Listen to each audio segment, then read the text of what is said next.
Промокод для ставок у всех легальных букмекеров от рейтинга букмекеров. La conferencia después de este partido, Bolivia contra Rusia. Iniciamos con las preguntas, por favor, de la persona que lo reservó. Por favor, el micrófono.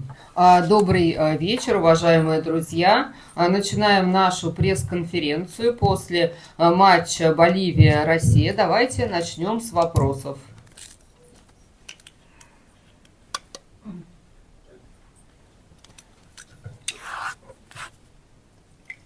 Muy buenas noches, mi nombre es Juan Arteaga, de Visión 360 desde Bolivia.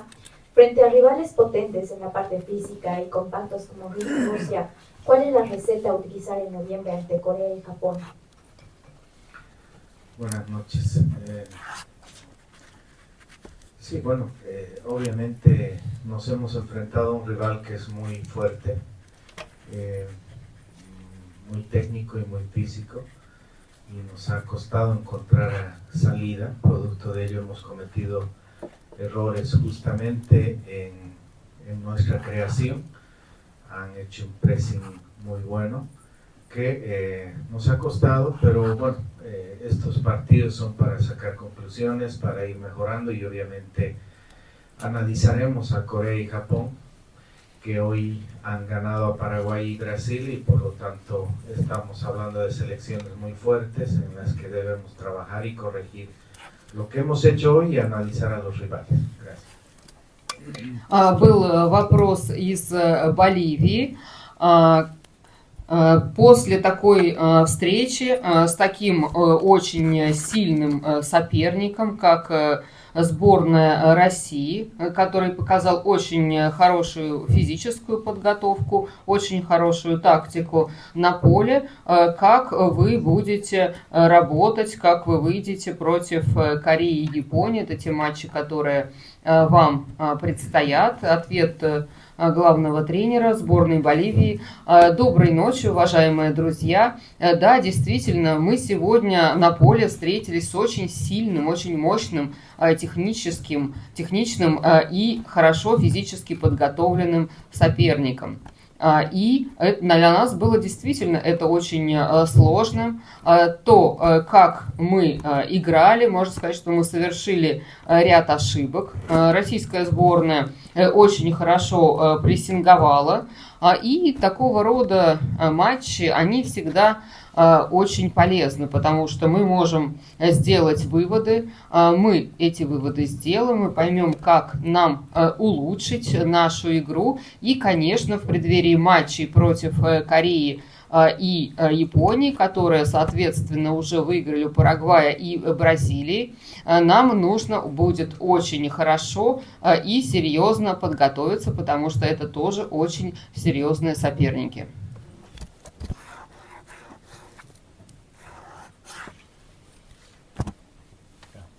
Пожалуйста. Рустам Шерхудинов, ТАСС. Мне один вопрос. В конце матча повреждение получил Энцо Монтейро, которого выносили на носилках, но потом он на кромке поля сумел сам подняться. Насколько там у него было серьезно? Все ли нормально с ним? Hola, buenas noches. Me llamo Rustam Shrodinov de la agencia de TASS. Vimos que Enzo Monteiro tuvo una lesión, una trauma, pero luego vimos que estaba en el campo y pudo levantarse. ¿Cómo se encuentra y si la lesión es grave o no? Buenas noches, muchas gracias por la preocupación. Enzo está muy bien, es más, quiso volver a la cancha y no le habían informado que ya hicimos el cambio, pero él está en muy buenas condiciones y seguro que lo tendremos o que volverá perfectamente a su club. Gracias. Добрый вечер. Большое спасибо за вашу заботу, спасибо за такой вопрос. С Энцо все замечательно. Он даже хотел уже во время матча вернуться на поле, потому что он не знал, что мы его уже заменили. Его состояние очень хорошее, и он очень скоро вернется к игре в своем клубе.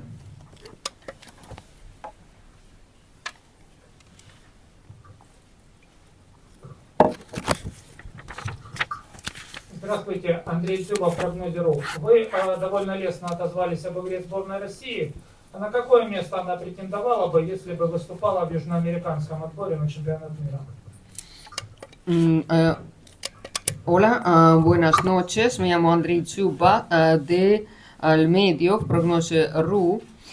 Usted habló muy bien, evaluó muy altamente la selección rusa. Entonces, ¿qué puesto ocuparía en la eliminatoria para el Mundial en Sudamérica, en su opinión?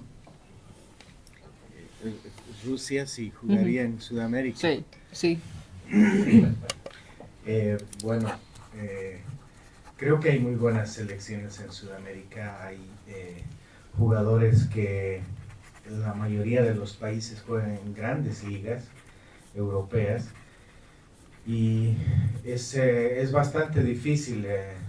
Pareciera que la eliminatoria sudamericana es fácil, pese a que tenemos varios o una buena cantidad de cupos, pero creo que está en un gran nivel Rusia. Creo que podría competir para poder estar, por supuesto, en un mundial, tomando en cuenta que de 10 selecciones normalmente Sudamérica tiene 6 plazas, pero también, insisto, hay selecciones como Brasil, Argentina, Uruguay, Colombia, Ecuador, y por ahí estamos detrás peleando entre Chile, Perú y Bolivia una plaza, pero creo que Rusia tendría muy grandes posibilidades en Sudamérica, por supuesto, de obtener el mundial. Большое спасибо за вопрос. Да, вы спрашиваете, какое место заняла бы российская сборная, если бы играла в Южной Америке. Вы знаете, у нас очень много хороших команд, очень много мощных, сильных игроков, которые играют в лучших европейских лигах. Так сложно ответить на вопрос, какое место заняла бы сборная России, но очень точно тот высокий уровень, который есть у российской сборной, он позволил бы, по моему мнению, выйти из группы и принять участие в чемпионате мира. Конечно же, если бы Россия играла в Латинской Америке, ну вот, например, из 10 мест, из 10 сборных, 6 мест в Южной Америке всегда заняты самыми сильными сборными нашего континента. Это Колумбия, Уругвай, Эквадор, Аргентина, Бразилия. И вот остается еще одно место, за которое постоянно сражаются Чили, Перу и Боливия. Я думаю, что если бы российская сборная играла в Южной Америке, то у нее были бы прекрасные шансы на то, чтобы получить путевку на чемпионат мира.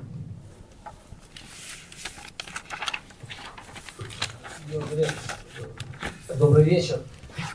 У меня два вопроса. Один, если можно, по игре, а второй не по игре. Вот общий вопрос. Но по игре вопрос у меня, что там произошло после первого гола, когда вы там жестикулировали, ваша вся скамейка была недовольна там арбитром, решением, что там было? Hola, estimado señor Oscar. Tengo dos preguntas. La primera pregunta es una pregunta general sobre el juego. ¿Qué pasó ahí después del primer gol? Porque nosotros le vimos gesticulando y todo el banquillo de Bolivia estaba insatisfecho con la decisión del árbitro. ¿Qué pasó en este momento del juego? Sí, bueno, por un lado creo que nos dormimos en el lateral. Y por otro lado, tuve la sensación de que la pelota salió por donde estaba yo y se sacó unos 7, 8 metros más adelante y nos agarró distraídos. Mi reclamo era porque sacaron ventaja sacando el lateral mucho más adelantado. Pero bueno, al final, más allá de que puede haber sido un error del juez de línea o del árbitro, el pedir que se saque de donde había salido el balón, más allá de eso creo que el error fue nuestro en distraernos en esa jugada. Eso es.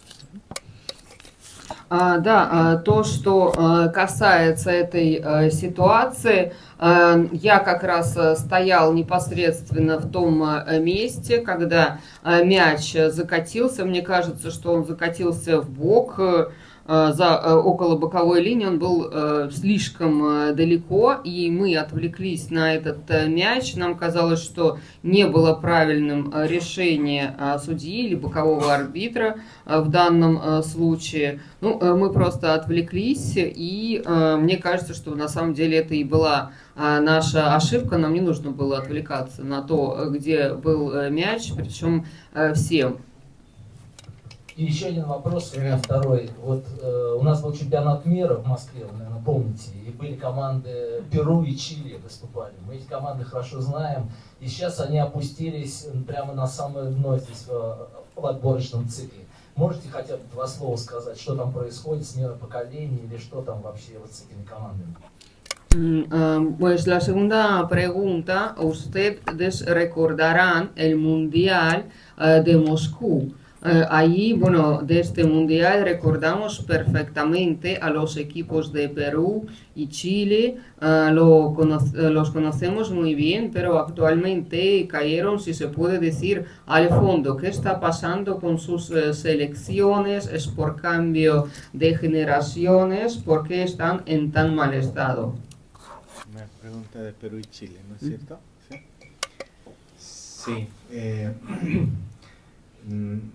Tenemos que decir que lo que me corresponde es hablar un poquito más de nosotros, y cuando nosotros asumimos la selección boliviana, la asumimos en la 7ª fecha de eliminatorias y con solo 3 puntos por debajo de Chile y Perú.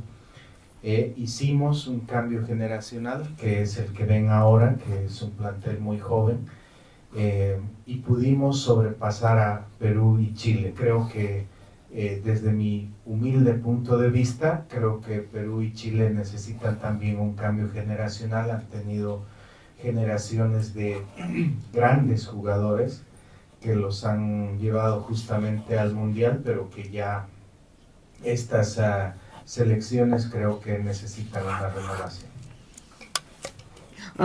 Да, я понял ваш вопрос, но сегодня я здесь для того, чтобы говорить о своей сборной, о сборной Боливии. То, что касается нашей сборной, когда мы только начинали, мы отставали на 3 пункта, на 3 балла от Чили и Перу, то есть мы были в рейтинге с точки зрения выхода в чемпионат мира ниже их. Теперь мы произвели определенные изменения, у нас произошла смена поколений игроков, у нас сейчас более молодой состав, поэтому мы поднялись в рейтинге уже выше их, и действительно у сборных Чили и Перу, у них были великие игроки, эти сборные выходили в чемпионат мира, но сейчас им нужно проводить обновление поколений. Gracias. Vamos a terminar